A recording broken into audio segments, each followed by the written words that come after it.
ഒരുപാട് അച്ഛന്മാര് പൂക്കി അച്ഛന്മാരാക്കിക്കൊണ്ടിരിക്കുക നിങ്ങള്. അപ്പൊ ഈ പറഞ്ഞ പോലെ റീൽസ് ചെയ്യുന്ന അച്ഛന്മാര് അവരുടെ കടമകൾ ചെയ്യുന്നില്ലെന്നാണോ പറയുന്നത്? ചെയ്യുന്നില്ലെന്നല്ല, ചില കാര്യങ്ങൾ നമ്മൾ പറഞ്ഞു മനസ്സിലാക്കി കൊടുക്കേണ്ട രീതി ഉണ്ട്. ഇപ്പൊ ലക്ഷ്മിയെ ഞാൻ കല്യാണം കഴിച്ചുകൊണ്ടുവരുമ്പോ എനിക്ക് ഭയങ്കര ബുദ്ധിമുട്ടുകളായിരുന്നു. കാരണം വീട്ടിലെ ഉപ്പ് മുതൽ മുളക് വരെ എല്ലാ സാധനങ്ങളും ഞാൻ പോയി വാങ്ങിക്കേണ്ട ഒരു അവസ്ഥ ഉണ്ടായിരുന്നു. ബ്യൂട്ടി പാർലറിൽ പോകണമെങ്കിൽ ഞാൻ കൂടെ പോകേണ്ട അവസ്ഥ ഉണ്ടായിരുന്നു. എവിടെ പോകണമെങ്കിലും ഞാൻ കൂടെ ചെല്ലേണ്ട ഒരു അവസ്ഥ തിരുവനന്തപുരത്തുണ്ടായിരുന്നു.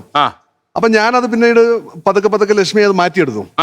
കാരണം അപ്പൊ ലക്ഷ്മി അയ്യോ ഞാൻ ഒറ്റയ്ക്കോ, ഞാൻ ഒറ്റയ്ക്ക് എങ്ങനെ പോകും എന്നൊരു ലക്ഷ്മി വന്ന സാഹചര്യം അതായിരിക്കും. ലക്ഷ്മിയുടെ അമ്മ എപ്പോഴും കൂട്ടിന് പോവായിരുന്നു. അപ്പൊ അങ്ങനെ വളർന്നൊരു പെൺകുട്ടി ആയതുകൊണ്ടാണ് എന്റെ ലൈഫിലേക്ക് വന്നപ്പോഴും എല്ലാത്തിനും ഞാൻ പോകേണ്ട ഒരു അവസ്ഥ.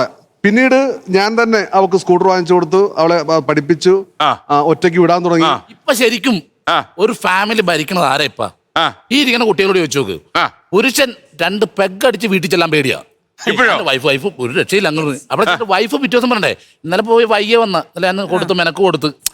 ഇവര് പറയുമ്പോ നമ്മൾ പേടിച്ചിരിക്കണത്. ഇപ്പൊ ഇദ്ദേഹം ആണെങ്കിലും പറഞ്ഞ ഞാൻ പേടിച്ചിരിക്കണത് ഫിസിക്കലി ഞാൻ സെറ്റാ, ഒരെണ്ണം കൊടുത്ത താഴെ വീഴും. പക്ഷെ ചെയ്യാത്തത് ഞാൻ ഉപദ്രവിച്ച് എനിക്ക് കൂടി നോവും, അതുകൊണ്ടാണ് ചെയ്യാത്തത്. പക്ഷെ അത് മക്കളെ പേടിയല്ലേ, അമ്മയെ പേടിയല്ലേ അച്ഛന്? ചില വീട്ടില് പേടി ഭയം ഉണ്ടാകാം, പക്ഷെ അത് അവര് വളർന്നു വന്ന രീതിയാണ്. ആ രീതി ഈ കാലഘട്ടത്തിൽ കൊണ്ടുവരാൻ നിൽക്കുമ്പോഴാണ് ഒരു പ്രശ്നം വരുന്നത്. ആ രീതി ഇവിടെ കൊണ്ടുവരാതിരുന്നാ മതി. എല്ലാവർക്കും ഓരോരോ പെർസ്പെക്ടീവ്സ് ഉണ്ടാവും. ആ പെർസ്പെക്ടീവ്സിനോട് ഈ കാലഘട്ടത്തേക്ക് ഈ കാലഘട്ടം എങ്ങനെയാണോ പോകുന്നത് അതേപോലെ തന്നെ അങ്ങ് പോയാൽ മതി.